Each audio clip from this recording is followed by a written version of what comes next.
start talking. We're on there. Thank you so much for coming back to Sarita Talks. Awesome guests coming on. People that have been in the struggle and are on the other side. They got the redemption stories. They have things to share. And guess what? We have the lived experience. So I'm so excited to introduce Clinton Drummer, Financial Liberation Training Academy. Tell us about it, Clinton, please. First and foremost, thank you so much for having me on. Absolutely. It's a blessing to be here. So yes, I'm Clinton Drummer. Financial Liberation Training Academy is my heart. It's a nonprofit organization that I founded about 4 years ago. Mm-hmm. And we're a nonprofit that's based on, or should I say, that is passionate about providing financial, business, and employment education in areas of what we call the Big Three. Yeah, well, I can't wait to get to the Big Three, but just what this man is talking about thus far is every cycle of life that somebody is in, they can benefit from financial literacy, especially coming from incarceration, especially coming from being homeless, especially coming from being, in the foster care system. You don't really have the tools, and you're not, listen, I've been to prison, you've been to prison. They're not teaching us the tools in there to be financially literate. So I'm going to turn it back over to you in the Big Three, but let me tell you, you are doing something that is much needed in communities that need it more than most. Thank you so much. And I 100% agree. It's so needed. And it breaks my heart how much this issue is overlooked, and then unfortunately, there's so many of us that is suffering from lack of financial awareness, right? So many of us getting out of prison, going in prison at a young age, right? Mm-hmm. 18, like I did, went to prison 18, sentenced to 16. You want to tell us a little bit about that? Yes. So at the age of 18, I got incarcerated. Mm-hmm. It's a long story, but to keep it short, I was protecting my daughter. Yeah. My daughter was in a situation, and it was a crazy situation. And so it led to me becoming incarcerated at the age of 18, 51 years to life. Wow. So I went inside like really young, really not having any financial skills, not really having any type of skills other than street smarts. Right? Yeah, being a child, 18-year child. Exactly. So I went in and I just realized halfway through my incarceration that, you know what, I need to like really gain some extra skills to really succeed out there. And unfortunately, I was at a maximum security prison, so there wasn't a lot of classes. There wasn't a lot of resources for us. And so I just really started reading a lot of books. I started doing everything I can to educate myself. And that's what you have to do. You do. From the day that you get in there, you need to be planning on going home. And I also want to talk a little bit about, and this is just me, unrealistic. I see somebody's tuning in. Thanks. Unrealistic expectations. People get out and they're like, I'm going to push a brand new whip and I'm going to have all these clothes. I'm going to do this. I'm going to do that. You have to have something that is realistic. Like when I came home, I knew I didn't want to work fast food, so I'd rather clean a toilet. So I was comfortable if I had to be a custodian, that was something I was going to do. However, I was blessed to have get a wonderful job and then work part-time at a call center. But let me tell you, I was willing to do the same things we do in prison because we're in there working like slaves. We're all Israelites. And the wage and where I lived, where I did time and where I'm at, it was $850 a month state pay. And that's if you had a GED. So come on, man. Like it is, how are you going to learn financial literacy when you have no money in there to budget? Exactly. And no one to kind of guide you. So back to the big three. I went all up. And how much time did you serve? I served 16 years. Yeah. And I'm trying to tell you, these are people who are warehoused. Yes. So tell us about all the good things that you are doing now and could have been doing before, but we're doing them now. Yes. So now, after going through that situation, I, really start paying attention to what a lot of people was going through outside, right, in society, Mm-hmm. and Yeah. how can I position myself to be successful upon my reentry into society. And so, and I just noticed that, um, like I kind of did some soul searching and just realized, like, you know what, I don't want to work for anybody. What I want to do is I want to chase my purpose, right? um Yes. and I want to create a business, and so Entrepreneur. yes, That's yes, where it's at. so Yeah.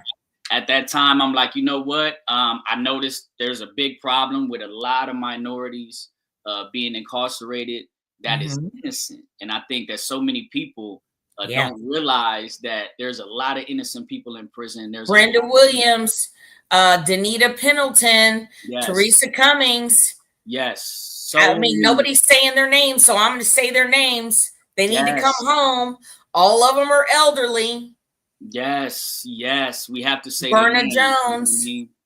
Definitely, definitely. And it's heartbreaking. It's Yeah, heartbreaking. and but listen, we got 3 people tuned in. I surely appreciate you. Thank you. We're just talking about the people who's, who are in a situation that I would never imagine going to prison, and I was guilty of my crime. There were circumstances that led up to it, but I would have never imagined that that would be my life. Now imagine if you were innocent and you got Right. locked up. Exactly. It's like next level. It's no joke, and so at the time I said, you know what, I want to do something about it. And so I created a nonprofit at that time called Lost Souls Foundation.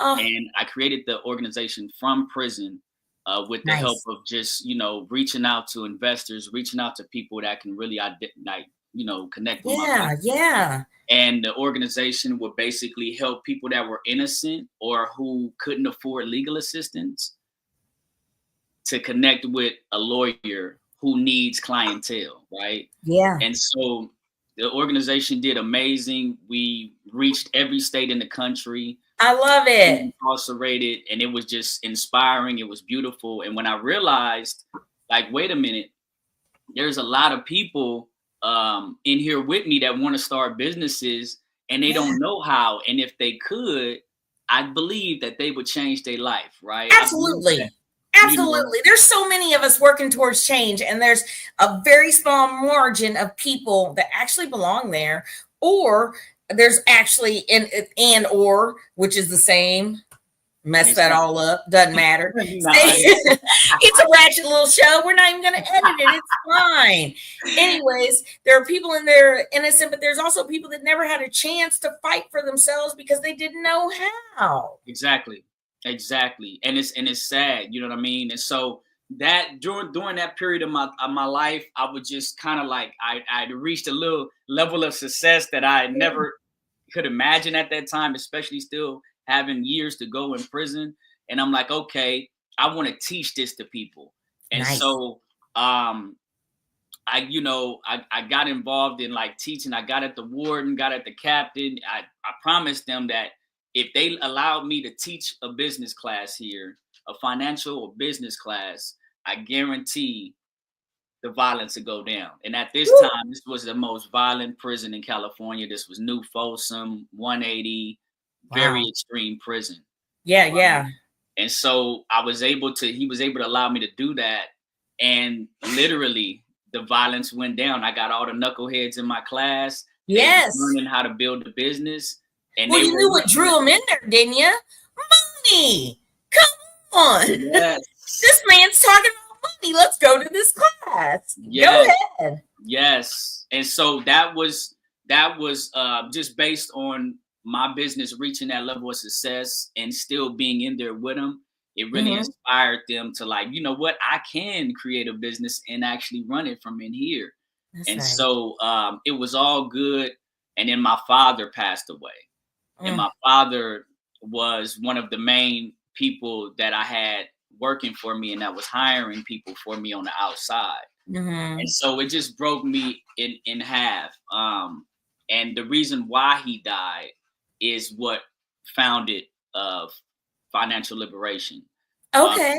so started making a lot of money while I was incarcerated. He got up to 6 figures, you know, a year. But he never had that kind of money. He didn't know how to manage it. He didn't know what to do with it. He's from a small town in Louisiana, right? And my parents are from small towns in Louisiana and Georgia. Monroe, Louisiana, shouts out. Go ahead. Oh, Monroe. Okay. Yes. Yeah. My family from Simsport, Marsville, Mansura, you know, all those. We're related. Yeah. I'm your little baby cousin. No, I'm your older baby cousin. We're not going to talk about it though. Okay. We're not going to talk about it. All right. Yeah. We're embracing it. Now go ahead.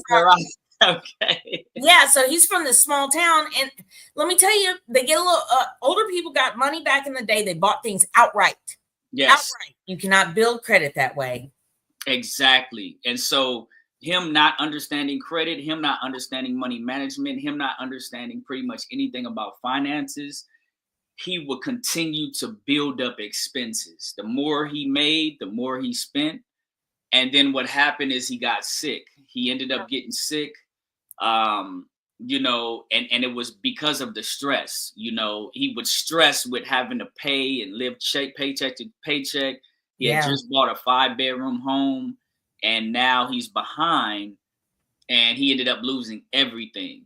And so when he lost everything, he ended up back in an apartment inside of an area that's well known called the Jungles in LA, where they film Training Day and stuff at. And so, and it broke him. It really broke him. You know what I mean? And so he started having heart issues, and unfortunately, it led to his death. And so that broke me in half. It kind of, I couldn't even understand it. But then I realized, like, wait a minute, man, like, this same thing can happen to me, right? Yeah. The same thing is happening to other family members. And so stress, cholesterol, and it's really prevalent amongst our people. So, and you can die of a broken heart. Yes. You know what I mean? And so that inspired me to create Financial Liberation Training Academy. And so what we do is we really speak on unhealthy financial spending cycles, right? Emotional spending, right? So the role that emotions play in financial decision making. And a lot of times we find ourselves in a cycle, and we can't really identify why we're stuck in the same spot, so to speak, right? Even when we make more money, even when we, you know, doing other things, a lot of times, you know, we kind of find ourselves in this cycle. And so what we raise awareness to is the emotional spending cycle. So we have a cycle where we kind of explain, you know, how wants can trigger certain emotions that could be stronger than needs. I need this class. They're not stronger than my needs, but I still got some wants in me. Okay, I got some wants. We all do. I got a little consumerism. I'm fighting it. Okay, go ahead. Yes. And it's a fight. That's the word. Like, you know, it's a fight. You know what I mean? And so we like for the prison system, you know, I go inside every week. Nice. And what prison are you going into? The same maximum security or? Yes. Well, I go into another one. So it's called Avenal State Prison. Okay. And in Valley State Prison, we go inside of there. And then we go into the Women's Fire Camp, which is a low-level prison. And are they fire women? Are they out there fighting fires? Yes. Nice. I hope they're getting a good wage. How about that? Go ahead. I know that's a thing. And they're fighting just as hard as any other firefighter out there. And there's men that do it too. So where's their livable wage? Why aren't you helping? They are out there working like savages. Now, that's a whole nother topic about low wages, but these women are risking their lives. Literally. Yes, at the fire camp. So, all right. So back to, sorry to interrupt. You go to these 3 prisons. You're talking about consumerism. You're talking about the things that really help people to fall down and stumble. Because once your money's gone and you've got all these things that you know, basically mean nothing, you've invested nothing, and then you're depressed, sad, and looking for another way to get that money. Exactly. And so our financial reentry program is a 15-week training that we go in every week, and we pretty much cover every part of your reentry process that's Nice. connected to finances, right? And Right, so right. we cover money management, we cover saving, investing, emotional spending, financially related triggers, right? So Ooh, give me an people, example. so for example, a person is incarcerated for a long time. He comes home, she comes home, and lack financial awareness, right? What happens is if you have these unrealistic expectations of how your life is going to be when you get out of prison, and then it doesn't meet your expectations, a lot of the times it triggers us, right? To go back to Because old behaviors. yeah, because in prison you don't have to deal with finances, right? But All in you do, you got to budget your little money. yeah, I mean, just low budget, which we also teach that's a transferable skill, There you right? go. Take that when you go in the store every month. You do that out here, and you able to get enough food for the month. Man, a Yeah, lot of us there you can't even go. do that. Right? You hear me? You know what I mean? But but like just a lot of times people come home, man, and it's like, okay, I used to live a criminal lifestyle, right? Mhm. And I don't want to live like that anymore. But there's a lot of resources that I'm not aware of, right? And Yeah. so if I'm not aware of them, they don't exist to me. Yeah, how you gonna wrap around me in a service if I don't even know you exist? Exactly. You know what I mean? So when that happens, a lot of the times you start going through those financial struggles, and then it Mhm. triggers you into having a mental relapse, right? Now Yeah, you're yeah. thinking like, man, what I mean? I gotta get some money, I gotta get a place, I gotta get this, whatever the case. Mhm. And you put that with not having credit or having bad credit, that You in bad equals shape. an unhoused individual, right? That Mhm. equals financial instability, right? And now this person is in a situation where he's or she could become financially triggered Yeah. into relapsing into previous behavior. Okay, okay. So that financial trigger is I don't have it. I need to go get it however I can. Survival mode. Exactly. You know Been what I there, mean? been there. No way to live. It is no way to live. It is So rough. we're talking about reentry, but you do a lot of work with homeless people as well. Tell us about Yes. it. Yes. So a lot of the people that we work with, most of them or should I say, have been incarcerated, but Hmm. they have a lot of problems with just getting, on their feet and getting Yeah. permanent housing. And so, with those individuals, we run weekly workshops, the same program, the financial reentry program, and we really focus heavy on credit with them. And Yes. so we help them to build their credit. We take them through every part of how credit works. We make sure they get a firm understanding on it. And then we also help them to build their credit, right? Okay. And then that way we can help them to get permanent housing more Yeah. effectively. Yeah. Right? And so now when they apply, they actually have a fair shot, because a lot of times we can help them get jobs, right? We can help them, give them the skills to, like, hey, keep your Hmm. expenses down, right? So that way Yeah. you can have enough cash flow to cover your rent and certain things, Hmm. but they lack the credit, and that's another main component That's of that linchpin. That's yes. that linchpin. Now, is it easy to try and build some credit with someone who's homeless? That sounds like a huge task. Actually, it's not. It's not. I mean, you have different categories or different stages of homelessness that people are experiencing out here. Okay. There's some people that's just like deep in addiction, right? And so they're in a deeper cycle, right? Hmm. And there's people that just came home from prison or been home from prison for a year or two, and they just, they can't Yeah, get they out. can't get in the flow because it's hard. It's It hard. is. It's hard. You know what I mean? And so, but we've identified that it's hard because they don't understand credit. That's right. That's the main part. Like if for me, I came home after 16 years, never lived 1 year in society as a grown man, but was able to get my own place in 3 months or less, a little bit less than 3 months, right? That's right, because you had learned and taught a class. Exactly. That's unheard of. But what helped me is because I paroled with a 700 credit score. Right? I had a 720. I was paying $5 a month on my student loan. How about that? Listen, Clinton, high five. Yes. That's right. You know what I mean? And so how that changed the dynamics of our life, right? It helped us to be able to leverage ourselves financially. It gave us a car, all the things. Right. It gave us more options, you know, and so that's something that we're really passionate about, is just helping people to be put in the right position to be able to succeed. And a lot of times, that equity, things, equity. Like some people, like if I don't have legs, then I'm going to need, I'm an ableist, but I'm going to navigate my life in a different way. Yes. Does that make sense? Yes. You know what I'm saying? It's going to be hard. Well, it's going to be different for me to navigate. So basically not having good credit is like it is a disadvantage.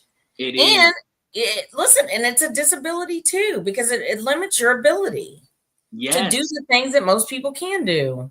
Yes. So you work with youth too. You do it all. Yes. It's mind blowing to me. I mean, even like the areas, you know, like out here in California, you know, you look at an area as far as renting, you look at an area, you know, with that you got to have a 700 and above credit score, and just look at the area. Just it's not a good area. You know, it's like when it's a high credit score area, they don't go through. You have to move your car because the trash truck is coming. Right. The street sweeper. If not, you get a ticket. Right.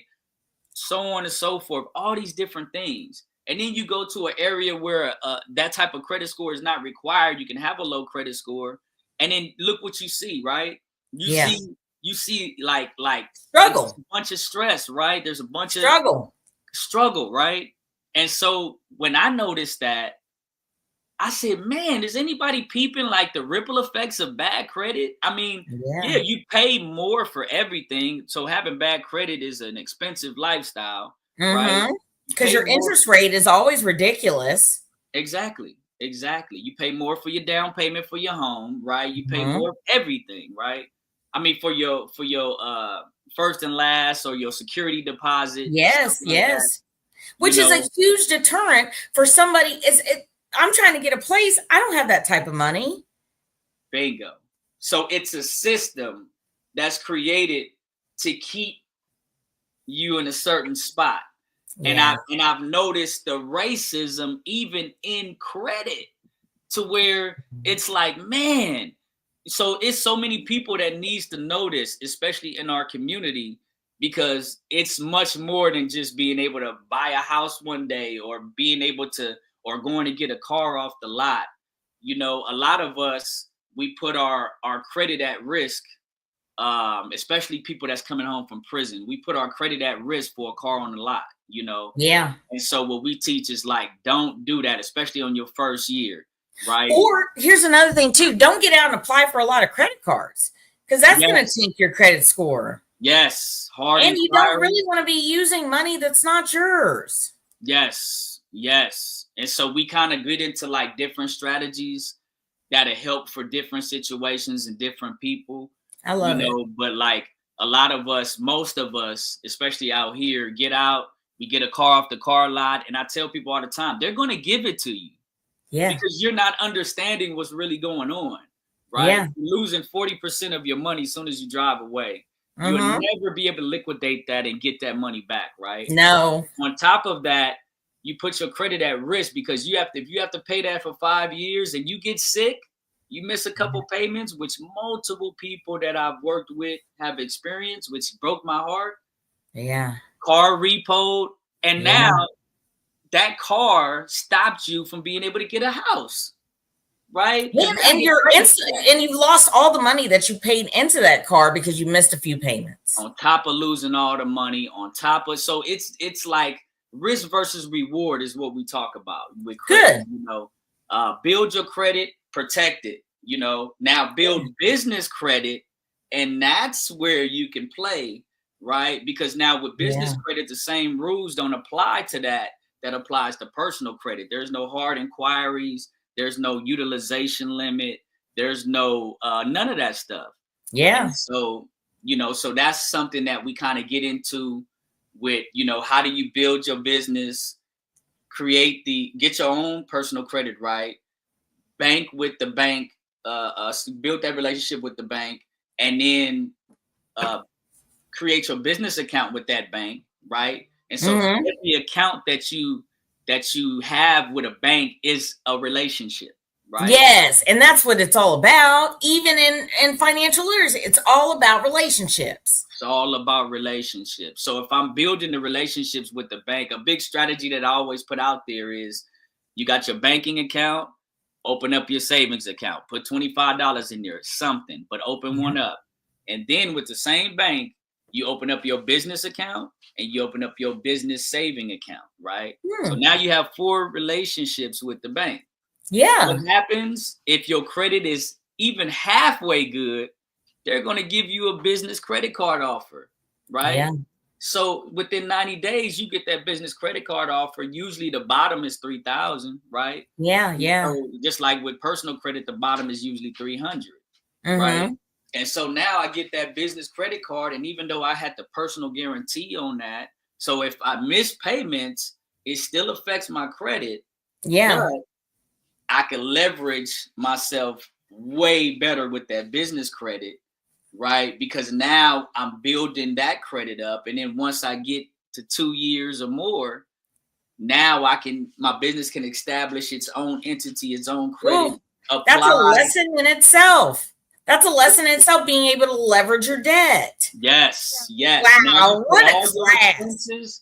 All your expenses go on that. You want to get a car off the lot, it goes on that. You want to get this, that, right? And now, if you get sick, if something happens, you have a whole layer of protection, right? Nice. Your credit is not.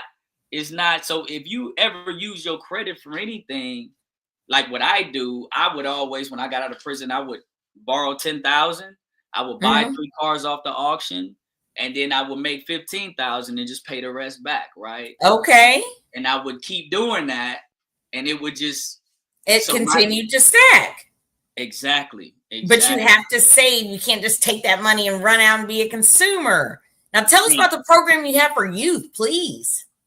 So the youth program with foster kids need it. Yes. It's foster care kids in Los Angeles. It's called the Pathway Youth Employment Program. And to put it simple, it's a program that helps foster care youth that are 17 and 18 that's aging out of the system.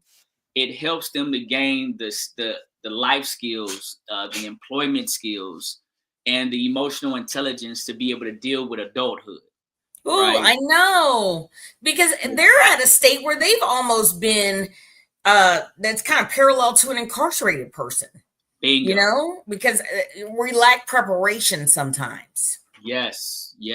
And so overall, FLTA whole main goal is to prevent or reduce recidivism and incarceration and homelessness. And so the way we do it is working with the adults, but also working with the youth to stop the cycle, right? To slow the cycle down. So now eventually when they become adults, they're not taking on the same trend of incarceration and homelessness as these people are, while the people that we're working with in the prison system is getting out and not coming back. So ultimately, we could reduce the prison population. We could reduce people, foster care youth going into the prison population and being homeless, because now they're having credit, they have employment skills, they have life skills, they have emotional intelligence to be able to, deal with conflicts and situations. And now we can get them housed. Yeah. And so we partner with employment agencies to employ them right when they graduate from our class. That's right. So get them a little job. And then And after that's a the job, self-esteem boost. It yes, is. And that helps us be more successful when we feel better about ourselves. exactly. Exactly. Okay, well, you're a nonprofit. So I'm just going to shamelessly plug that he needs donations. Do you? We can always use donations. I have a nonprofit Definitely. organization, A Home for Her here in Missouri, ahomeforher.org. Clinton, tell us how to get a hold of you and how to donate to your organization. Yes, so you can get a hold of me by Googling Financial Liberation Training Academy, or you can reach Okay. out to me directly at 213-423-1047. My Now, extension you is know you're fine. You 104. just can't put your number out there like that. Reach Oh my out, gosh. man. All I'm right, for the say it people. again. Say it again for all the say it again. He's in California too, ladies. Okay. Yes, yes. But Financial Liberation Training Academy. Yes, yes. So Thank Financial you. Liberation Training Academy.org. And you could contact us through there, see everything that we're doing, and then also you could donate from there as well. Awesome. Thank you so much for coming on, Clinton. Once Thank more, I you. appreciate you guys tuning in to Sarita Talks.